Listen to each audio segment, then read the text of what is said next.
Hey guys, today I want to talk about setting up your artist bio in Spotify for Artists and also across other social media platforms like your SoundCloud, YouTube channel, etc. So your bio is read normally by two different types of people.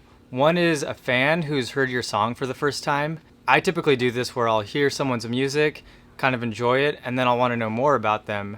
And so I'll go to the About section of their profile, take a look at their pictures, and read a little bit about them. Secondly, this can be used if you're marketing your music towards labels or blogs or playlisters. If they're able to read a little bit about you, they can get kind of an idea of who you are. And so it helps them just have a place quickly to find more about you without having to have you send more to them. Wish for wishes made things come true. I've been wishing to be someone new. I've been wishing. I want out of this daily maze, out of this holding place. Don't know what to embrace. Opportunity seems out of place.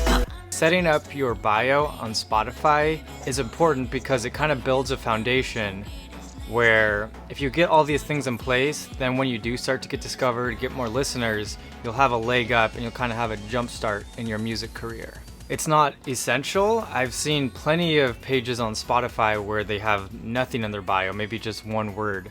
And they have tons of plays, they have tons of followers.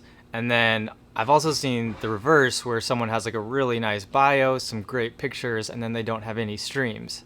But overall, it's really important to set up your bio so that you'll kind of have a leg up and you'll be prepared for when you start to get more followers. Now, there's three different types of bios you can have on your account.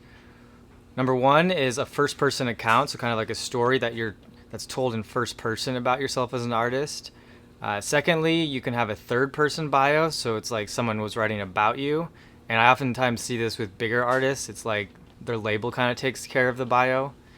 And then number three is something that's a little bit quirky, maybe something that shows your personality, and it's not really a story, but it's something kind of funny. Choosing to do something kind of funny or quirky, I think is a great idea if it matches your brand. So if your social media posts are kind of spontaneous, random images that are kind of humorous, then you might want to match this with your Spotify profile. I think the best way to go about it though is to choose a first person story about yourself, because this is really an authentic way of presenting yourself online, and that's kind of key in today's online environment. Inside your bio that you're telling from a first person perspective, there's a few different sections that I think are really valuable and you should include.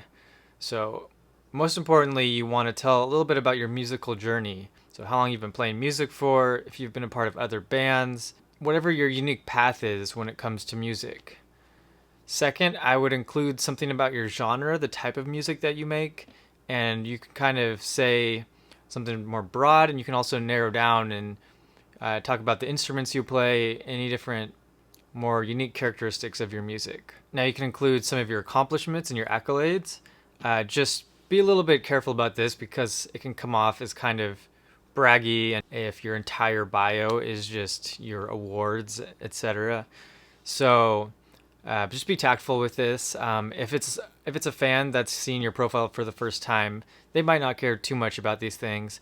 But if it's like a label, they might want to know a little bit about these things. It's kind of like a resume in a way. The last thing I would include, which I think gets overlooked a lot of the time, is something about your present state as a musician. So what you're working on right now, the different projects, and what your future goals are. This can kind of hook in a fan if they see that you're actively working and making music and you're not just a musician that's made a song or two and now is off doing different things. This will show your audience that you're currently working on music and that you have maybe some unique projects that you're working on in the future.